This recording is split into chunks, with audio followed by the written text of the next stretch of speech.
What's up, everybody? It is Friday. It's St. Patrick's Day, and we are wicked smart here at Word on the Street. Episode 148 coming your way right now.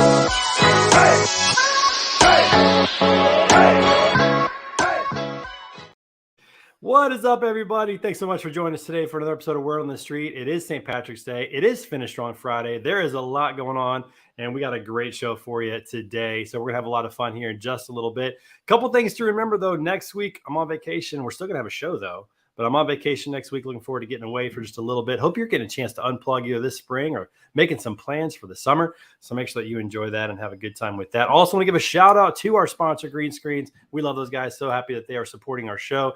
And today, in fact, we have somebody from the Green Screens crew who is paying back a little bet. You guys might have remembered something that happened about 6 weeks ago, something at the beginning of February, maybe the second weekend of February. There was a little game that took place down in Phoenix, Arizona. And of course, my Kansas City Chiefs pulled it out. Very excited about that. However, I've got a lot of friends who are Eagles fans, and we made a little bet. And so with that bet, it's time to pay up. And so that's what we have today. So please welcome from Green Screens, the CEO and Chief Product Officer, our good friend, Dawn Salvucci-Favier.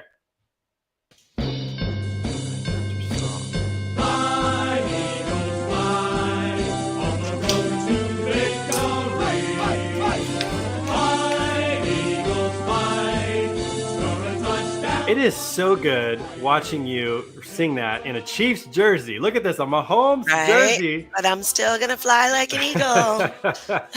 Super Bowl MVP, you're wearing it. Thank you so much. You're a woman of your word, and I appreciate that. We had a good time with that. I was concerned I would be wearing a green Eagles jersey and not this green. By the way, you're from Boston. I am from Boston originally. So it's all coming together today. It's good. Serendipity. It is. It is great having you on the show, and thank you for donning that jersey. I will say this. I think that we've established, tell me if I'm wrong, but we've established that the Chiefs are now your favorite AFC team. Is that correct? The Chiefs are my favorite AFC team. That's and by the way, this time next year, Trey, you will be wearing an Eagles jersey on your show because we're going to redo the bet. We're going double or nothing. A rematch. And yes, the Chiefs are my favorite AFC team. I love Andy Reid, former coach of the Eagles. Yep. When I first became an Eagles fan, Andy Reid was the coach. I have a low-key crush on Travis Kelce. I might go buy myself a Travis Kelce jersey because of it. And look, much respect to the Chiefs. I mean, they Mahomes, super talented, the whole team. They won. They outplayed the Eagles in the second half, and a win is a win, right? It was a great game. Kevin says, "Hey, I'll take the fly, Eagles fly, but fly to victory? Yeah, not this time, Kevin. Not this time. Maybe next time. This time. I'll tell you what, I think the bet should be, we should up it a little bit. It should be jersey and a helmet for the whole show. Can you imagine me wearing an Eagles helmet for an entire show? I think that would be fun. I am down for that. And it could be a little costly, but I like it. Double or nothing. Double or nothing. We'll have to make that happen. And of course, they might play in the regular season. We haven't seen this. Have we seen the schedule yet? I don't think we've seen that. I saw the schedule, but no dates, and I don't remember if they're playing the Chiefs. I want to say they are playing the Chiefs early in the season. Yeah, so we could have some side bets along the way. With the NFL, it'll probably be like the Thursday night football opener will be like the Super Bowl rematch or something, because that's probably why there's no dates associated with the schedule that I saw, for sure. Which I like it when they do that. That's always fun to see the teams come back, see who had a better offseason in terms of picking up acquisitions. And I got to agree with Ryan. I mean, who doesn't have a crush on Travis Kelce? I'm pretty sure most of the world has a crush on that guy. But Jason Kelce, let's give him some love. That dude's awesome. You didn't hear about Jason Kelce much before the Super Bowl. You heard more about Travis. They've got the new podcast, and it's good. But Jason really shined, too, during Super Bowl week. Well, I've heard a lot more about Jason because I am an Eagles fan. Sure, and when the Eagles won the Super Bowl in 2019 and they did their parade, Jason was just phenomenal. I don't know if anybody is familiar with the Mummers in Philadelphia. They dress up in fancy attire and they do a parade on New Year's Day. Well, he showed up for the Super Bowl parade in full Mummers gear, gave a great speech like we're from Philly and nobody likes us and we don't effing care. And I just so I was more familiar with Jason, and I love Jason. He's a great guy.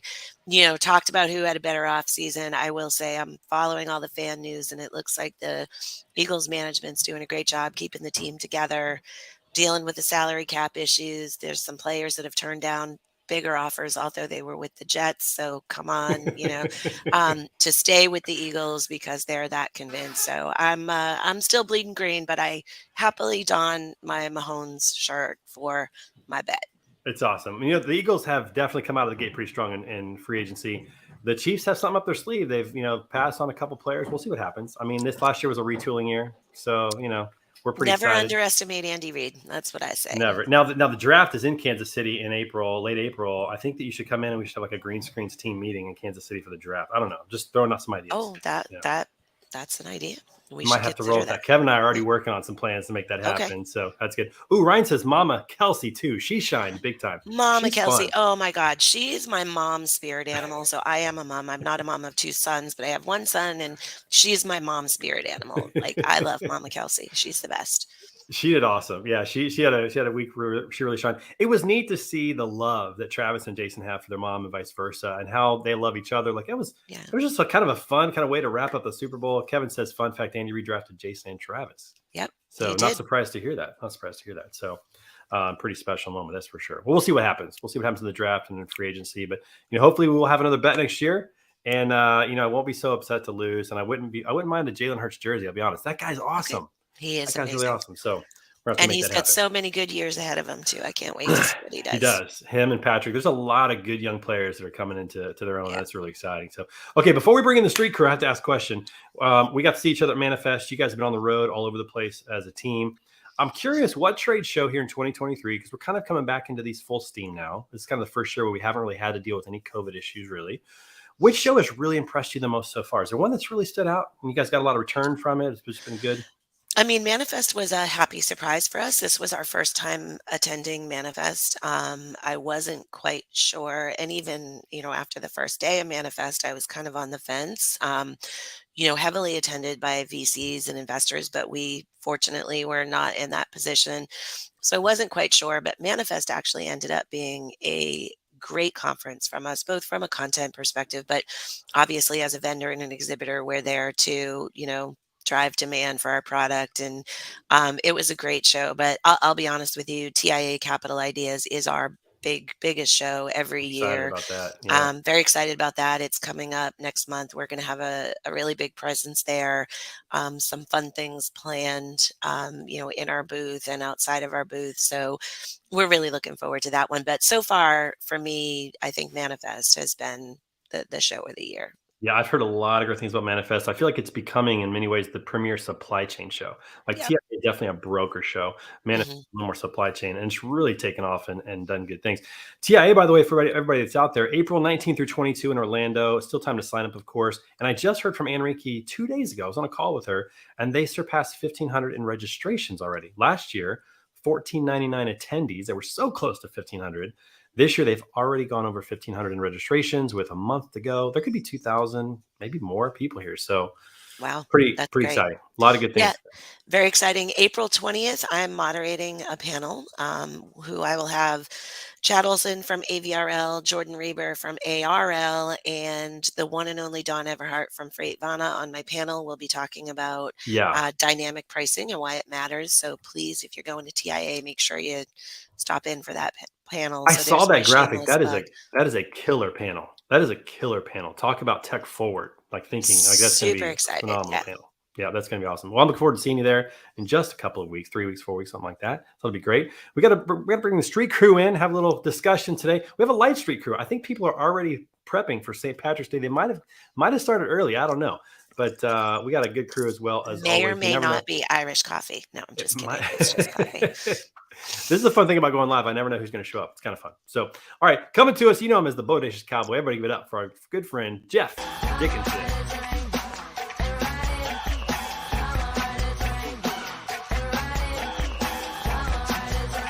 I love it. That's what I love, Jeff. You throw people off. That's it. You throw people off a little bit. That's what I love. It's great. Now, wait a second. We're talking football. Yes, I'm a big fan of my homies. But the Jets and Aaron Rodgers? Did that happen? Is it official? I haven't followed. Is it official? Indicators are saying, yeah, like what? But isn't the Jets where old quarterbacks go to die? I mean, oh, come on. You always say that. Listen, you're going to hate me. It's really funny. You're going to hate me, and I am not a big Eagles fan. But the story is, first, my wife's cousin used to be the quarterback of the Philadelphia Eagles, Bobby Hoyne, number one. A while back, yeah. And I am a big Blue fan. So please calm down now. Don't tell me. I like you anyway. Hey, listen, I will say this. Jeff was very cool about once the Giants were out, he came over to the Chiefs side. So I appreciated that. And he also had much respect for the Eagles. So at that point, he didn't have a horse in the race. So he was equally fair in that regard. Yes. So, hey, yes. Kevin says St. Patty's Day, Green Beer, March Madness. Kevin, have you ever had St. Patty's Day and March Madness in Vegas? This would be the year to be in Vegas. Vegas is the best place to watch March Madness because even if you're not betting money, you see all the people who are. And the little point guard that comes at the end of the game and gets a bucket and screws up the whole point line. It's so much fun. It's such a blast to be out there doing that. So hey, another good thing that I'll say, Ryan Muhammad and I just finished up a whole month of empowering women into logistics on our podcast. Right. We're also going to Accelerate. Both he and I are going to go down there. Big show down there. We want to continue. Yeah, Women in Trucking show is awesome. Yeah, we're going to continue. 2000 last year. The women down incredible. There. Oh, yeah. Absolutely. It was an incredible show. That's for sure. And Ryan says, indicators say another losing season for the Jets. It is interesting to see this whole, why is Rodgers so intent on going to the Jets? There's got to be a reason. Is it just the New York limelight? Is it, they're just going to pay him a bunch of money, but they could give up a lot of their future for this. And who knows if it works out or not. I don't know. So I think he is, Kevin. He's totally pulling a legit Brett Favre. I think that's totally going to happen. So yeah, we'll see what happens with that. Brett Favre over Aaron any day of the week. 100%. Yeah, I like his personality a little bit better. That's for sure. So Aaron Rodgers has kind of gone into some interesting places lately. So, but anyways, all right, coming to us from Denver, Colorado. He's with Talent Solvers. Everybody give it up for a good friend, Coleman. Are you ready? What kind of work do you do? Repping the green. Let's go. Good music. Yeah. What's up, brother? How are you? Not too bad. And I was in the background listening to these whole conversations, and I have so many opinions. I low-key think that the Jets are actually going to be pretty darn good this year. Dawn, I am sorry that the Eagles lost because Trey is not going to let you live that down for a full year. I guarantee it. Every single time you talk, he's going to be like, oh, hell, remember that one time about 6 weeks ago, now 8 weeks ago, now 10 weeks ago, and it's just going to keep on rolling. I have a reason to bring my Patrick Mahomes jersey to TIA now. It's crazy. It's crazy. All the things that can happen with this, so it's all good. Hey, Coleman, what's your shirt say? You got Billy Goat? Is that what it says? Oh, yeah. Oh, nice. I like it. So yes. For anybody for anybody in the Chicagoland area, you know what this is, but this is Billy Goat's Tavern. So this is where the whole Chicago Cubs curse started. They got the cheeseburger. It's under the Chicago Tribune Tower. Highly recommend checking it out next time you're there. Yeah, that's a good spot. And of course, there's a lot of things associated with that from a lot of history involved in that. So it's crazy. Yeah. Really good issues and the curse and all that kind of stuff. So exactly. Chicago St. Patty's Day is literally a national holiday. It is one of the most rowdy days that's out there, and this is one of the spots that you go to for sure. Hey, same in Boston too. Oh yes, I've never been to it in Boston, but I would assume it's probably a different level there. Boston would have to be crazy. It's for crazy. Sure. Yeah. Now, does Boston do anything like Chicago with the Green River or anything special? I don't know. Do they do anything? The rivers in Boston are green anyway. No, they don't. But it's just more of a drunk fest than any other day, right? That's right. Duck tours. They have no idea where they're going. Exactly. Burning witches. Exactly. Witch burnings, throwing tea in the ocean. All that stuff. Boston Tea Party. I have a feeling that's why McNuts isn't here, is because he's probably doing something now in Boston. I'm sure he's getting the party started a little early. Maybe he'll come into us remote, like on his phone, like he does, and hopefully he hasn't had too many already. But we'll see what happens with that. All right, Don, we got one more in the green room from Armstrong Transport. Freight Sensei, our good friend Scott Watanabe with the best music for the street crew. If you know it, you have to participate. Oh, where's Scott? There he is. How's the internet? Get off mute. Just get off mute now, Scott. Are you muted? Oh, he's muted. 10% luck, 20% skill, 15% power of will, 5% pleasure, 50% pain, 100% How about the shows? Name. What's up, brother? How you doing? Oh, you got bad internet today. What's going on at Armstrong Transport? What is going on? This is amateur hour over here. This is how it works. It's either mute or bad. They're not up to date on their tech training. They didn't pay their bill. They're having an issue with the bill. But he looks good. Scott always looks good. We're just going to leave him in there until he gets it all figured out. But it's all good. I got the chance, speaking of Armstrong Transport Group, I got the chance to do an Instagram Live with TIA this week. I don't know if you guys saw that or not, but I did my first Instagram Live with Armstrong. We talked about the TIA convention. They're going to be sponsoring the opening reception. So that was kind of fun. Just got to do that. Going to be do some more of those things. Have you guys ever done an Instagram Live? No, I have not. They're fun if you have a lot of followers, but it kind of feels weird if you don't have a lot of followers. So, we're kind of in between. Like I've seen some people go live, they have like 4,000 followers and it's like a massive conversation. It's like a party just erupts online real quick. But if you don't have a lot, we'll see. So, it was good though. We're still working on it, but it was fun. It was fun. Yeah, building blocks, right? Baby steps. Building blocks. That's right. Baby steps. We got to do baby steps. That's right. We'll see if we get Scott back in here. If his video comes back up, we'll get him in here. That'll be great. Get a chance to chat with him. He's in Boise, Idaho, in case anybody's wondering. All right. So a couple things we want to talk about today on the show is we got to talk about SVB and what happened with that. I mean, that was pretty wild what went down with that. I can't imagine how many founders, and Don, I'm going to kick this to you a little bit because you're a tech founder and you're a part of Cambridge Capital. You're in the loop on some of these things as well. But I imagine a lot of founders didn't get a lot of sleep over the weekend in regards to what happened there. You think? a lot of founders, a lot of investors for sure did not get a lot of sleep over the weekend. It was my phone was lighting up, email, text messages. It's going to be an interesting ride to see what happens. But I'm an eternal optimist. I hope that this is an isolated situation. We'll figure out where that stems from. I hope that some of the regulations that were put in place after the banking collapse in 2008 are working, right, to protect us against that. And right now, for us and for others, I think it's really just going to be about cash management, right? We are fortunate that we raised at the end of last year. It was not an intentional raise. We were putting our budgets together for 2023 and reached out to our investors to say, look, when is a good time for us to raise? But more importantly, what milestones do we need to hit? And fortunately, one of our existing investors said, you guys are killing it. We're ready to double down. And so we hadn't intended to raise, but thank goodness we did when we did. So we're in a good position right now. But again, I think it's going to come down to cash management, not putting ourselves in a position where we need to take on any debt at a high interest rate, not putting ourselves in a position where we need to raise more money, and smart hiring, right?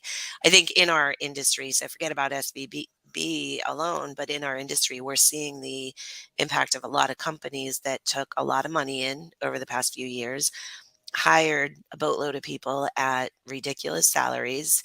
And as a result, now they're doing some pretty significant layoffs. And, SVB collapse or not, I don't ever want to see my company in that position, right? So yeah, what were some of those? I'm curious to know what were some of those conversations like? Not details, just like the mood. Like how was that? Was it panic? Was it pretty? Were people pretty? Calm about it all? Like, I'm just curious because I wasn't in those conversations. no, I think people are pretty calm about it.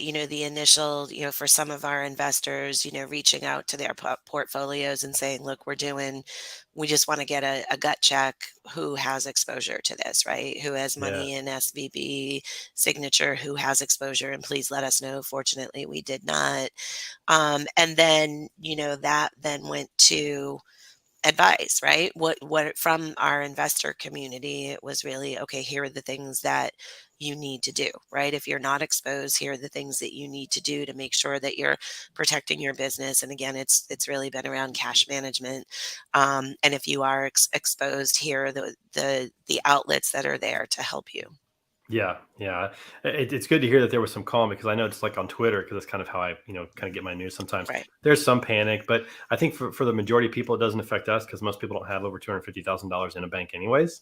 Right. But for some of these, it's a big deal. I heard one commentary that said, this is a lot of like VC, Silicon Valley people kind of playing a game and kind of got exposed, Yeah. is what it really felt like. And here's the part that really bothered me was, it seems like when you see this, you see the government again, like behind the curve on this. Like they're behind on these things. They're not Yeah. ahead on these things. That's always worrisome for me.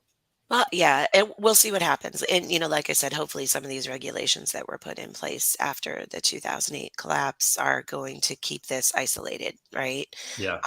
You kind of got to ask, how does this even happen at all, given some of those regulations? But you're right. The government does seem to be a little bit behind on this. And Yeah. No, I guess that, it's to that be brings up, expected of government.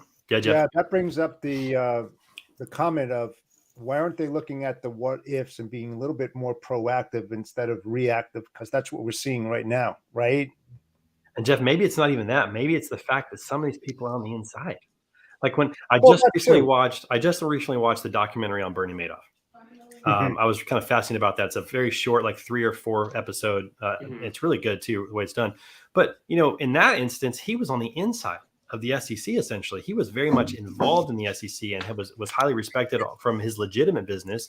So much so that people wouldn't take evidence and red flags seriously, because he was on the inside. And I just wonder, like, this whole system, it just seems like there's a lot of insider trading on a lot of this stuff. And that's what concerns me, is not so much that they're inept, Jeff, but that they might be complicit. That's what bothers me, Yeah. And I don't know how to feel about that as a consumer. I've definitely read and heard the broad spectrum of everything that's going to happen, whether it's the whole United States dollar is going to collapse and we're going to be like all homeless, all this stuff, to it's going to be completely fine. And I personally am in a similar mindset as Dawn. Is like, listen, as long as we're taking the information that we have and going about it in a smart manner, everything is going to be fine. But I think the common theme that I've seen is that the second that panic sets in the general market, everybody runs to the bank, just like in that SVP scenario. Everybody's trying to withdraw their money. That's what's really going to trigger it. So it's like, you hang tight, kind of make sure that you're managing your cash flow and in cash in an appropriate manner. It's going to be water under the bridge at a certain point, but it's still kind of alarming in that sense, knowing that a lot of the money that's out there in a bank's in a bank, I guess for us, isn't necessarily backed by the exact dollar. Right. Not like we thought it was. Not like we thought it was. Yeah. And I think I talked to a couple of tech companies this week, and one of them had money in SVB, and a couple others did not. But what they did was it caused them to diversify. And in diversifying, what they did was they took money out of a regional bank and they put it into Chase, which is what Chase wants them to do. But it's like, it's still going to have an impact on regional banks. Just 100%. To what extent? We're seeing some banks get their credit downgrade, a regional bank, and a couple others. We're starting to see that already.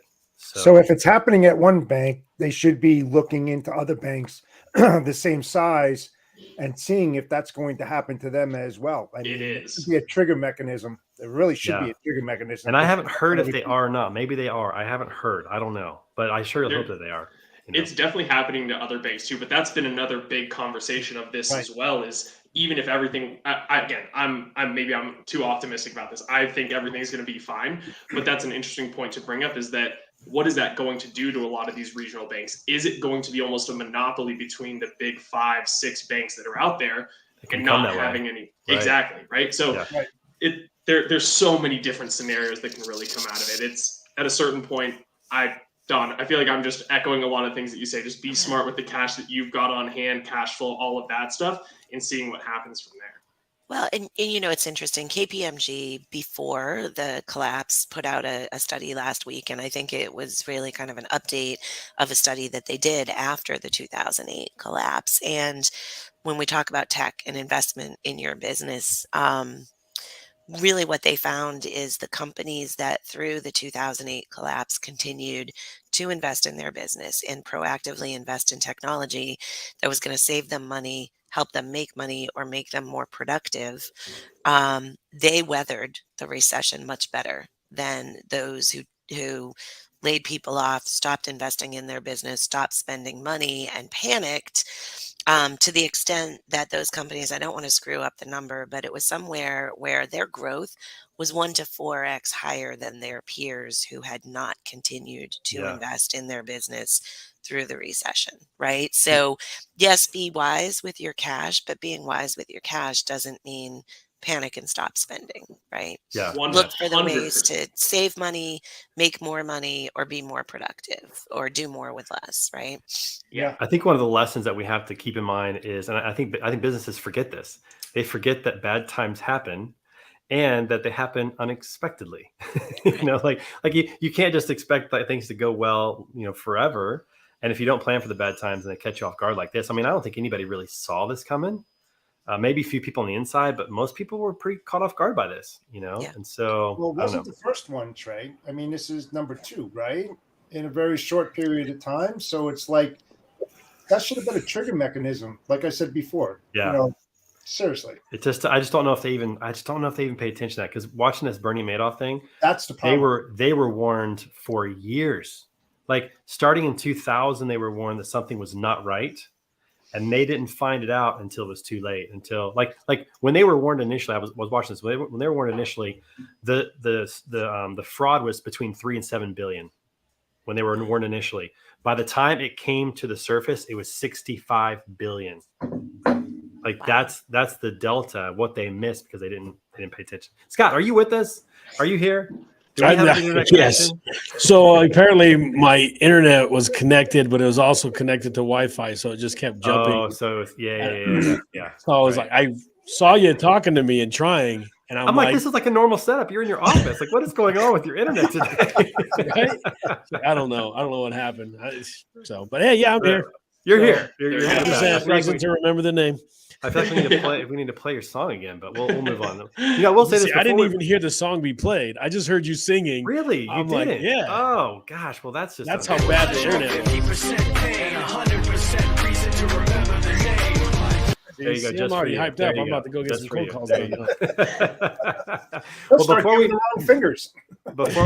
Before we jump from this topic, did you guys see Craig Fuller commented about this, that Freightwaves was impacted by this?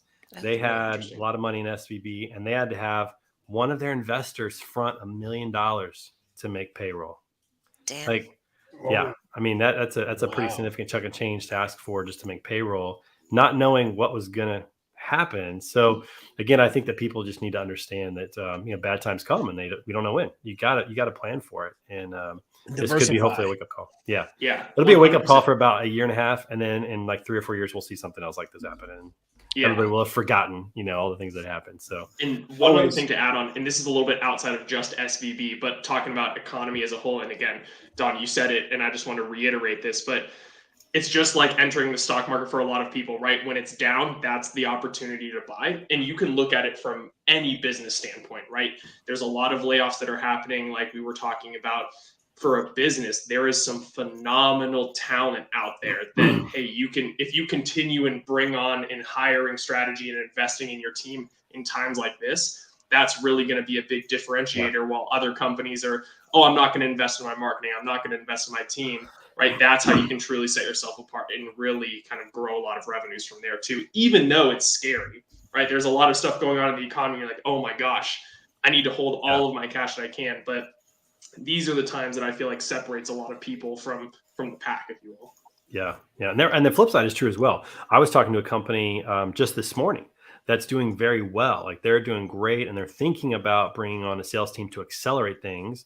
And he, the person I spoke with, he said, "Listen, I know things are good right now, but I need to start building in preparation for when they're not." And he's talking about his sales and his marketing infrastructure and building that flywheel so that when things aren't as good, they're already ahead of the curve. They're not playing catch up. And so I guess the moral of the story is never stop investing in your business. I think that's kind of what you have to do, is you got to figure out a way to keep pouring into it one way or the other. I mean, I can second that, Trey. As you know, we just tripled the size of our sales team, and we've invested a lot more in marketing recently. And I will say that despite a lot of the fear and uncertainty, the FUD that's out there in the market right now, we've never seen demand higher for our product than what we're seeing right now. In fact, in my 22 years in tech, I don't know that I've ever seen a product with demand as high as the inbound demand we're seeing right now. The challenge we're seeing is that deals are closing slower, right? Every dollar is heavily scrutinized, and Right. it is Right. taking longer to get those deals across the finish line, but the demand is still really high.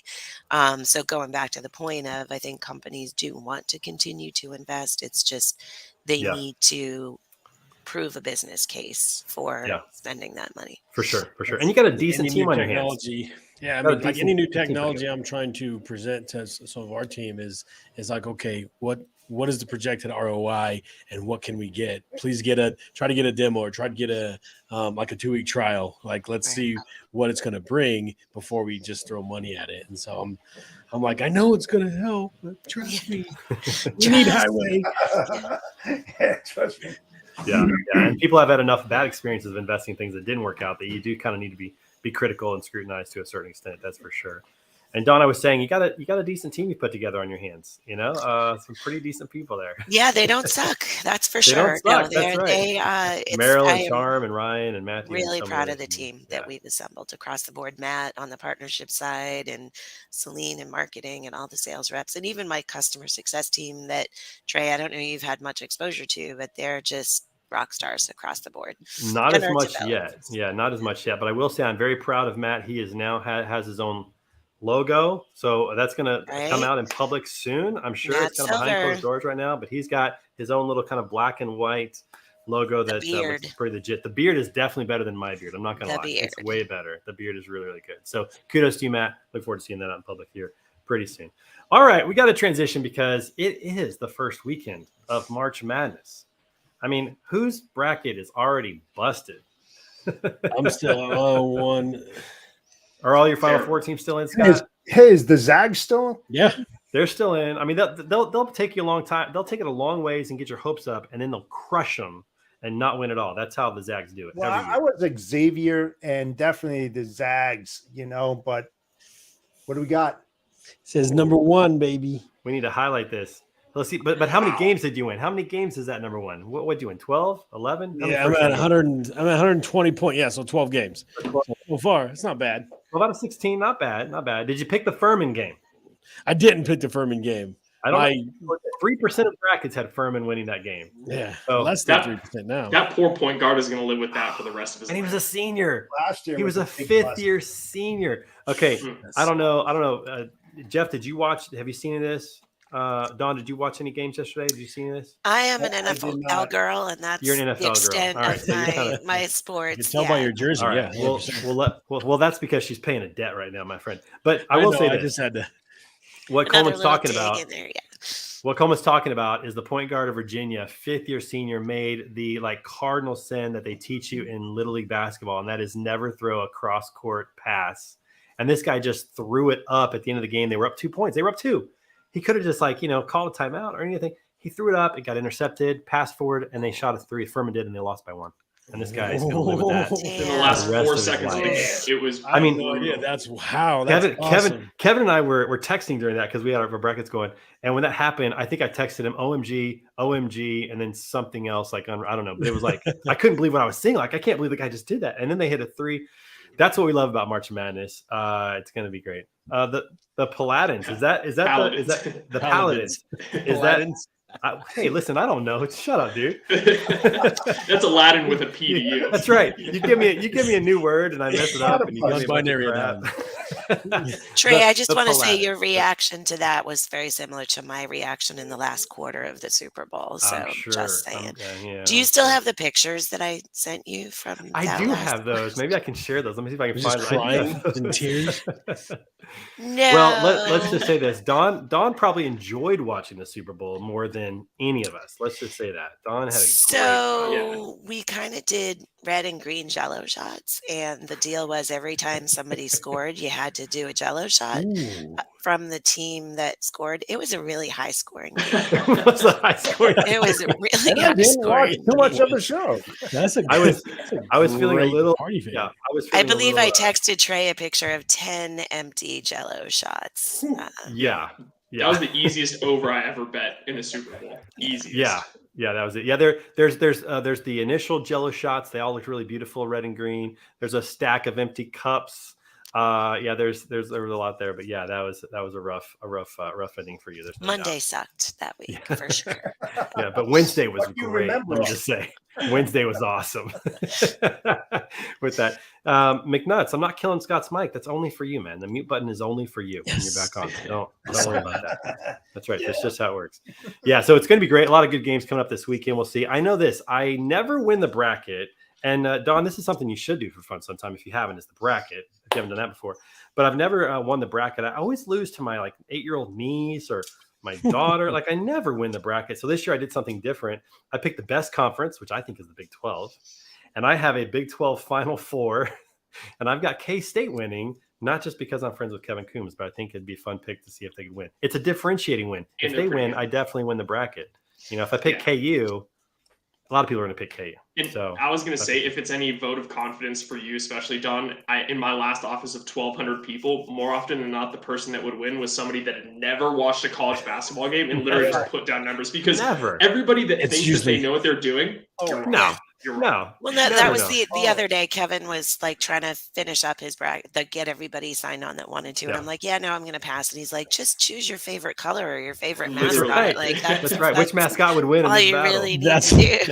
That's mine. The Final Four it was a bulldog. I'm like, and I'm a bulldog, and the people. Yeah, the people that win these brackets are the same people that get hole-in-ones but can't hit a golf shot. It's the same thing.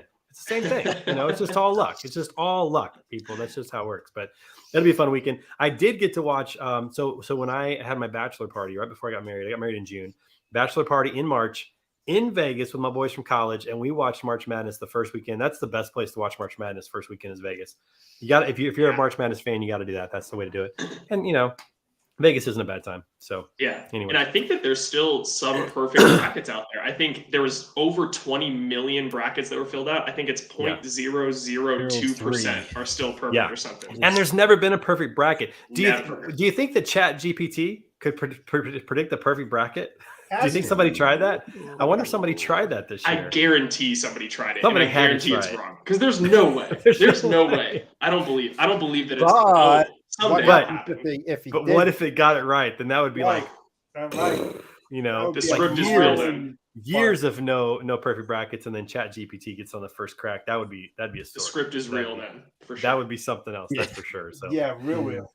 All right. Well, listen, we're gonna pause for March Madness for a minute. I got to tell you guys about a show that we did with Dawn and the Green Screens team, actually with Kevin, with the Green Screens team. It's called The Edge. It's all about promoting technology in the space and pushing it out there.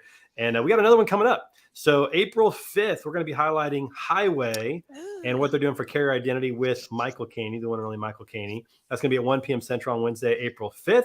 So make sure you click on that link and attend. It's going to be awesome. There's some great things over there, especially on carrier identity, solving real problems. And that's what I love about the technology. That's what I'm looking for is it actually moving the needle? Is it actually solving a problem? Dawn, what'd you think about Kevin's appearance on The Edge? It was awesome. Out of the park, as usual. It was very good.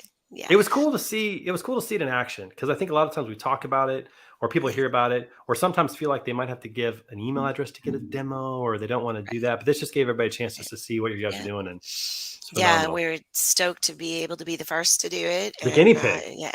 Kevin, as always, right? He did a stand-up performance. So. He does a great job. Yeah, and I'm excited to have Highway on there. And if you know of any tech companies that are moving the needle, let me know out there. Put in the DMs, in my DMs, or put in the comments, because we'd love to invite those. I think we got 3 or more in the hopper that I'm excited about for the next couple of months. So it's going to be great to put some out there. But there's not a ton of innovation going on right now. It seems like kind of the same thing being turned over. There's only a few companies that really, I think, are doing something unique and different. So hopefully we can get a whole year full of shows out of this. So we'll see. We'll see what happens with that. But got that coming up on April 5th. There's definitely going to be fun.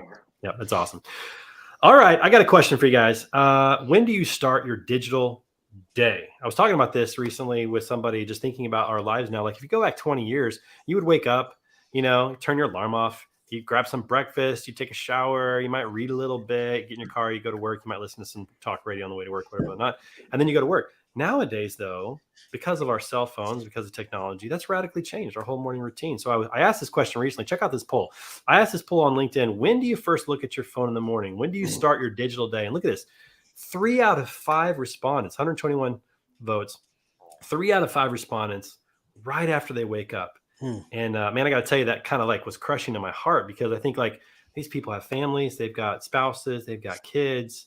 And this is the very first thing. Now I know for some jobs, it's kind of, I know with freight, it's hard, right? Because it's freight, but man, it's like, what an impact, technology is having on just even our morning routines. And I've made the change recently that I don't touch my phone until my kids leave for school. And it has made all the difference in the world. It's been really good. Have I missed a few emails? I've missed a few emails. Yep, I have. But you know what? The world didn't end, and we're still here. And, so it's made a big difference. How about you guys? What do you think about this? Because I was the one picking it up right after for a long time.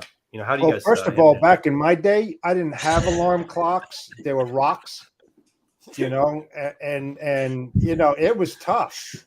And then adapting to all this technology, I mean, it was a hell of a ride. Jeff, I bet you've seen. I mean, I feel like we've all seen a lot. I mean, I was born in the late '70s, and so grew up with limited technology, but certainly cable and TV and computers were a thing.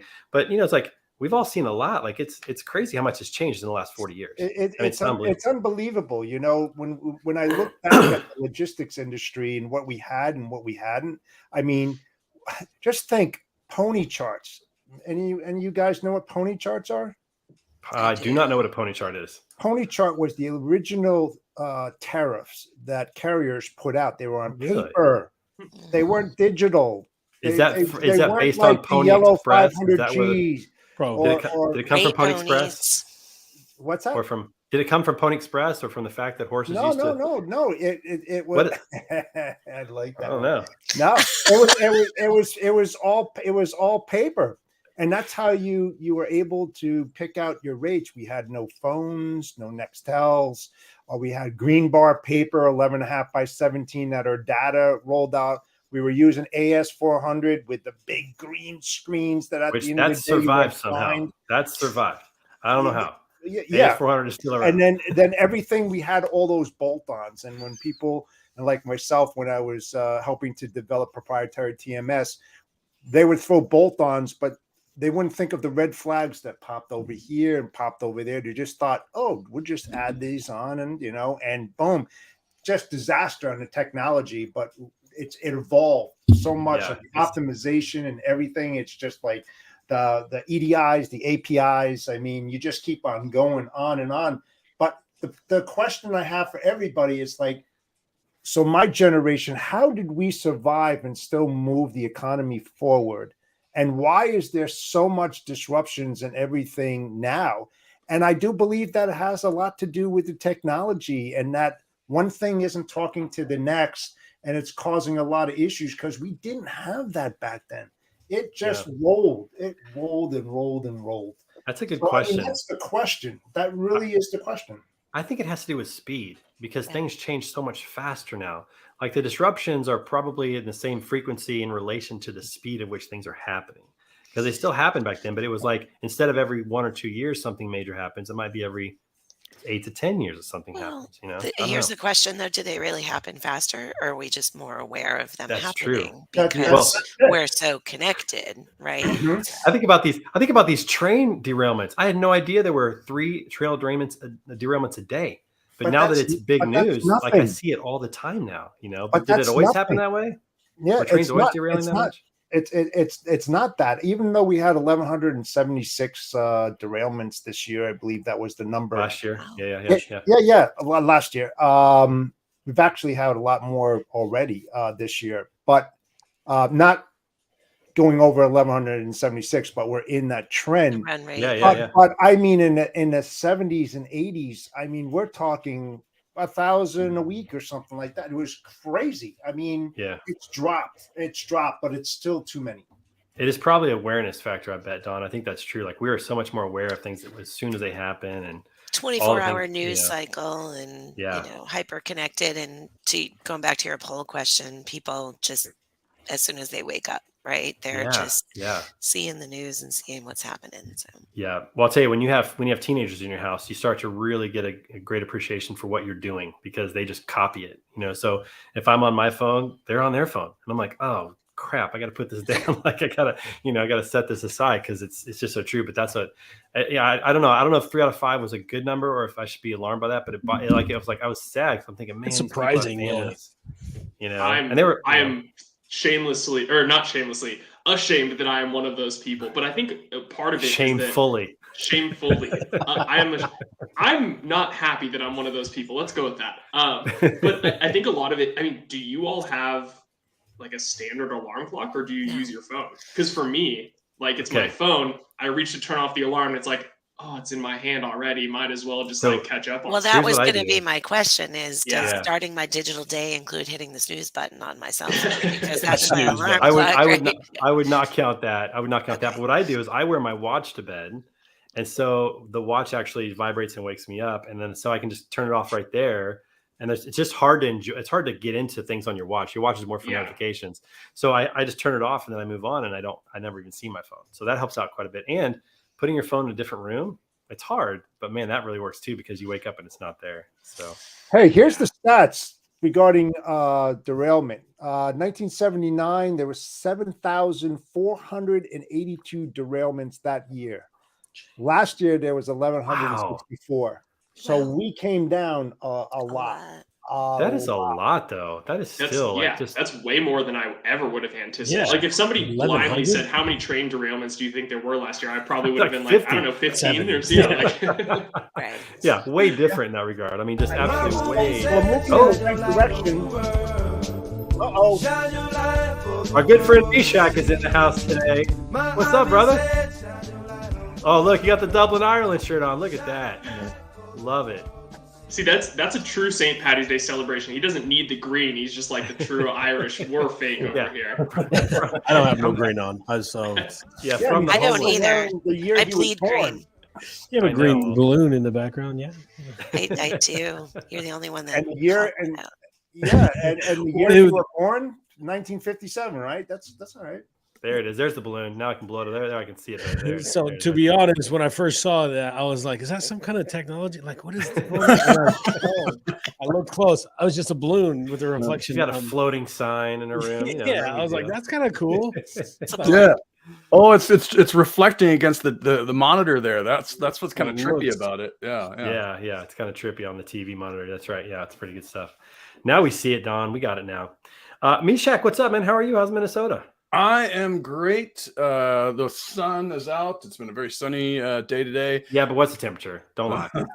It was 8 degrees this morning. Yeah. The sun is out, but you're not out. But I was out there in board shorts by 11 o'clock, so it's good. We're getting there. We're moving in the right direction. We're getting there. So as long as it's sunny, I don't care. Like could be 0 degrees, could be negative 12. I have to take offense at that, and here's why. One of my least favorite things in life, Meshach, is to look out my window and see a sunny day with blue skies, and then open my front door and get smacked in the face with 0 degree cold weather. That is the worst, my friend. That is not cool. No, I'll agree with that. I like the sun, but listen, I'm not a fan of it looking like a nice day and then clearly not being a nice day when I open the door. Trust me, it's way worse when it's 6 months of that degree weather and just dreary out, cloudy and all that stuff. Nah, I can deal with that. I can deal with that. I lived in Portland 6 months. I can deal with that. I was okay with that. It wasn't a problem. But because at least you know what you're going to get. Like your whole mind and your whole mood is like anticipation of going out in the rain. Like you know what you're going to get. This is like a trick. It looks beautiful. You open the door and like, nope, I'm not going out. Nope, coming back in. As long as it's sunny to me, it is beautiful. Yeah, the only profession out there that gets paid, no matter which way you look at it, is a meteorologist. Seriously, the only way I know what the day is, I wake up, I look out the window, and I dress appropriately. Because they get wrong, they're wrong, and they make millions of dollars. The most cush meteorologist jobs: Hawaii, insurance is San Diego, Portland, Oregon. Those why do they even have meteorologists in those places? It's the same every day. That's right. San Diego, 74 degrees, slight wind. Dawn, if we can build out a portion of green screens for the weather to get that right, that would be phenomenal if you don't mind. There are some great companies out there that are already doing that. Weather Dynamics. We have talked to. Weather Optics. Weather Optics, sorry. Weather Optics, right. Great companies out there that are working on the AI machine learning. That's kind of cool. Weather. Thank you, Weather Optics. Thank you. Yes. I wonder if meteorologists have like a club and they talk about like, the top tier destinations, and like San Diego's got to be up there. Like if you get that job, like, you're the Patrick Mahomes of meteorologists, you're in San Diego. I don't know. I wonder if they have that. That's an easy job. Exactly. You need to have it in That's my like point. in Boston or here where I live in South Florida. You don't like the weather? Hold on, it'll change. Yeah, Right? St. I Louis mean, the same way. Yeah. At 4 o'clock in the afternoon, storms come out. 15 minutes later, if the roads They're are gone. dry, They're gone. sunny. Speaking of weather, we've got an event coming up here in just about a month and a half. We have the Tough Mudder Charity Challenge coming up, the Word on the Street Tough Mudder Charity Challenge, April 29th. I got to be honest, I have not been working out as much as I need to work out for this race. So I've got a little bit of cram session to do. But we're raising money for Souk Strong. That's what Team Beta is doing. Team Low Boys for Flanders Fields for veterans, which is awesome. Souk Strong is all about helping ALS patients.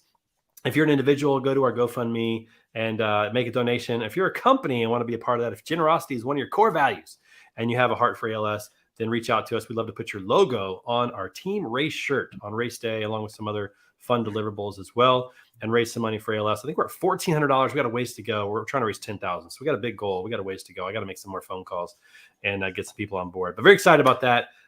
Such a fun race. We're gonna have a great team, and hopefully the weather's better this year than it was last year. It was cold last year, and cold Tough Mudders are not fun because of the water. So hopefully we get a little bit warmer weather, but that's coming up. So good stuff. Good stuff. Cold and cloudy and rainy, just like you like it, Trey. No, right? no. We want some warm weather. We need like the summer day of April. Not the winter day of April. We need the summer day of April. That's for sure. All right. Well, this is kind of weird because we have her on the show, but listen, we got to pause and pay the bills, everybody. Got to give a little love to our friends over at Greenscreens.ai. Listen, if you're a freight broker out there and you are pricing freight, truckload freight, and you are not using green screens, you are missing out. You're leaving money on the table. Make sure you reach out to the team today to schedule a demo and learn more. Check them out at Greenscreens.ai or click on the link that's going to be in the show notes today. Tell them Trey sent you. And make sure you check it out because you are definitely missing out if you're not using it. That's my little rookie mistake. Rookie mistake. That's right. Get in on that pretty good. Okay, we got a couple of things we got to do today. So we had the Oscars on Sunday. I don't know if you guys did anybody watch the Oscars? Catching up. I realized how many movies I haven't watched. Yeah. That's where you just put your list together for the summer. Yeah, I was just like, hey, we haven't watched that. She's like, no. It's like, we haven't watched it. I'm so glad the young Dr. Jones guy got one for the supporting Kevin Way. Yeah. I remember whatever year it was that The Life of Pi came out. There were that year there were like 8 movies, I didn't know any of them. Even Scott. It's not that I hadn't seen them. I hadn't heard of them. Like I didn't even know what they were. I felt so out of the loop when it came to that. But anyways, we're not going to talk about awards or who won. We're actually going to talk about the best and worst dressed at the Oscars. Because this is always kind of a fun thing to do. The best substantial stuff, and the worst, the important things. Here we go. This is about personal branding. So I was going to say, this is about ego-driven. That's what it's about. That's right. Okay, so here are our nominations for best dress. You guys tell me what you think. These are the Oscars Best Dress 2023. Our first one is Florence Pugh, who is wearing Tiffany & Company. What do you guys think about that? It looks like a bed sheet. It looks like a bed Florence sheet. Pugh? That's a good question. It's idea. Pugh. It's Pugh. Yeah, she played the cousin or whatever of what is that Scarlett Johansson's like superhero character, Black Widow? Yes. Remember the movie where it was her and the other one, and they were or whatever. That was her. And then she also played Cinderella in the new Puss in Boots movie. Okay, got it. Wow, Well, just look at this for a second. This looks like I know what it is. Yeah. This looks like a volleyball uniform underneath a king-size sheet wrapped up. It's like a toga gone bad. Am I wrong about this? Toga gone bad. I mean, if somebody showed up at a toga party with that, I would be impressed. impressed. I'm not so sure. She's wearing a used parachute. Thank you, Kevin. Yeah, I know. I was saying I can't hate on it because I couldn't pull it off. So kudos to her, I guess. I mean, all right. Next, let's go. Michelle Williams in Chanel. This one's pretty classy. I like this. Yeah. Very classy look. I like that. That was really nice. Classic beauty. Yeah, that's a really good look. I like that. Very simple, you don't have to think about it. Doesn't remind you of like something weird. So, if she was standing in my window, it would be a perfect curtain. It's true. But only one. It looked kind of weird. That's the thing is like her body was veiled. I just noticed that. It was like her arms were nowhere. She looked good in all really? white. Look at like everything was. It's a freaking shower curtain. All right, next we got Cara Delevingne. I think that's how you pronounce it. In Elie Saab. I don't know what that is. Gorgeous. That's kind of a fun dress. Beautiful dress. You got the bow on the side. Pretty classy. I'm a fan. The heels are like the 6 so inches. Far. Look at these heels. That's like 6. I don't know how you do that. She's a very tiny person, I think. I still don't know how you pull it up. Okay, we got one more female in the best dressed category. Jamie Lee Curtis in Dolce and Gabbana. And that's a classic look. That looks like the kind of dress you might wear to your daughter's wedding. It looks. I was just going to say that's a mother of the bride dress. That is a mother of the bride dress. That's an older mother. I'm going to be the mother of the groom, and God help me, don't let my dress look like that. But you could wear anything. That you would wear for Friday the 13th 40. It looks like a mother of the bride. It looks like Halloween 40. I think she could wear anything, and I'd support her. She's awesome. She's an amazing human being, and has entertained us and for so long. I know. Okay, we got a male that's in the best dressed category here. What do you think about Lenny Kravitz in Saint Laurent? Him or his abs?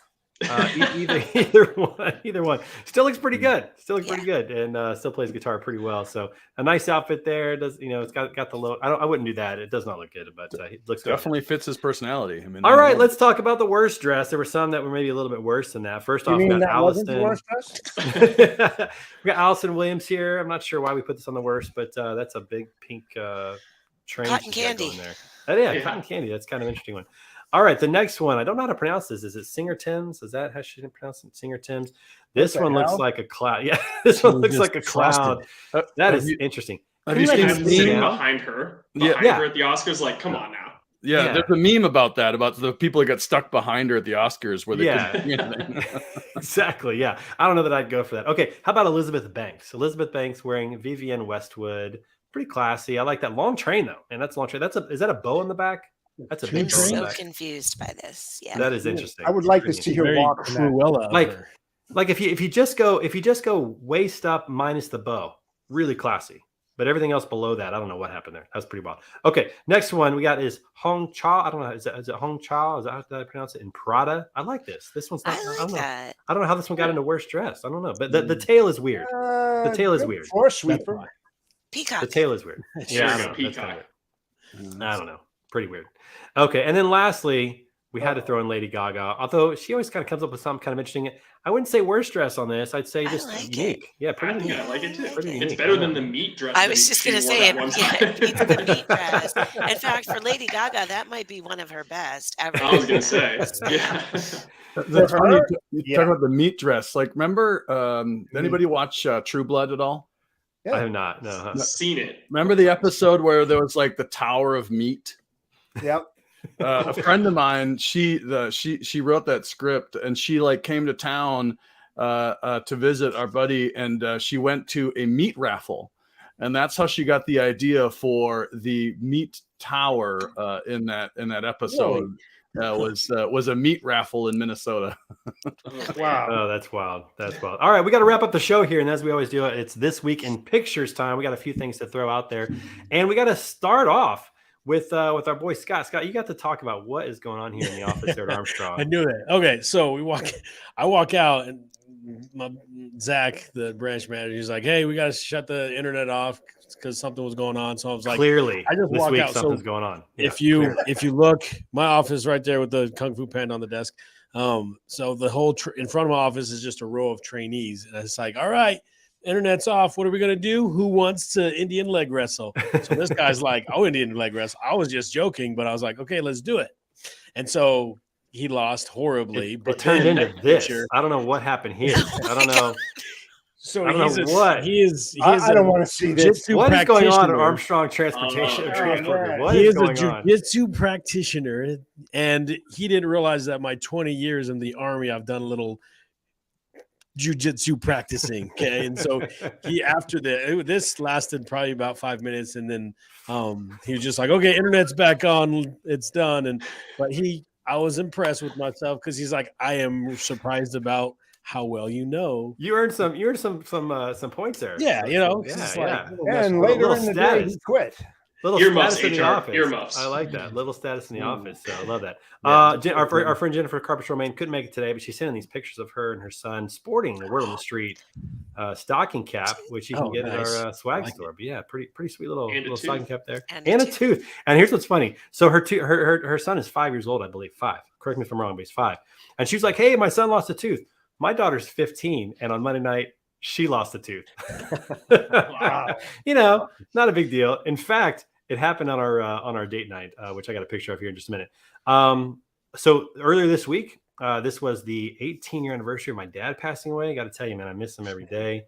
It's crazy how long time flies. But look at that young guy on the left. Baby wow, Trey. That is baby Trey before and funny story. I was a high school teacher and I grew the goatee there that you see on there simply because I got confused by a parent as being a student on parent teacher night. I'm like, okay, no more. I gotta grow the beard. So I had to do that. We did a load of laundry this week and this is the result. How does this happen? This is one load of laundry and all those socks are unique. They're all on their own. I don't know where their partners are. I mean, the old dryer monster. That wasn't even close. I think you might want to forego white socks in the future, though. There's 12 different socks there. They're all unique. It's pretty crazy. All right, date night with my daughter. We had a good time. This is when she lost a tooth. She was eating her dinner, and a tooth came out. And so it's pretty interesting. She was eating a mozzarella stick and popped right out. But that was us on our date night. We only got 167 more of those to go until she graduated. Why do I want to sangria all of a sudden? Right? Subliminal messaging. It's not the same thing. I was like, it's like the size of the table. You know what? I didn't even notice that. No, you're right. Red apple sangria. Nice. Branding matters. Nice catch. Nice catch. That's right. That's right. Like the popcorn flashed in the movie that they clipped in. You know. Product positioning. Yep. My other daughter performed this week in a speech and word, which is they got to give at least a 5-minute dialogue or play together. And her and her friend Reese here, they won first place. So very excited about that. And I got a chance to see that yesterday. So that was a lot of fun. Following her old dad's footsteps. This is a weird one. This guy's name is Jim Henry. He's the bass singer for the Barbershop Quartet Gas House Gang. When I was in high school, we sang all their music, and I got to meet him last night, which was pretty cool. So I threw it on there. Couple of news stories, then we're gonna get out of here. First of all, one of the casualties of food prices going up is that SNAP has now dropped benefits back to just 1 meal a day instead of 2. What? And when I was starting my door-to-door office supply career, not making any money at all, that helped us get through. We appreciated the help as we figured out who we were going to be. And now they're down to just 1 meal a day. So that's a bummer to hear that in that regard. This one's interesting. Coleman, you got to explain this. Denver donates 35 bison to Native American tribes. I have so many questions. What is the city of Denver doing sitting on 35 bison? What are they doing? I wish I could tell you. Maybe they got them up at UC Boulder as mascots or something. They're just like, okay, we'll give them back. There's a lot of places that are using them for regenerative, like basically regenerating prairies and stuff like that, getting them back. Yeah. Yeah, that's supposed to be a lot of how the soil actually got rich in a lot of places was actually because of bison. Because the bison, but it was just that, why is Denver sitting on the bison? That just seemed weird. Like I could see like maybe a farmer or a ranch or somebody who does this, but the city of Denver's got bison. I don't know where. So I got to give away the one in my backyard right now. That's right. You need to find out. You need to find out where they're located. ChatGPT became a CEO this week. You guys might have seen this. That our friend Paul Bernard Jaroslawski of Freight Caviar hired a CEO. It's ChatGPT-4. Check that out on his feed. It's pretty funny. He told it what to do, and it started giving a to-do list for their team of what they needed to do. I thought that was kind of interesting. There's nothing ChatGPT can't do. And finally, the last one. This is interesting. There's a lawsuit out. This is really a bothersome thing. There's a lawsuit out with Buffalo Wild Wings if boneless wings are really wings. And I'm not sure how I feel about that. You guys can decide what you want. But that's it for our show today, everybody. Thanks so much for joining. Dawn, thanks for being on the show. We appreciate it. And we will see all of you guys real soon. We'll see you next week. Have a great day, everybody. Have a great weekend.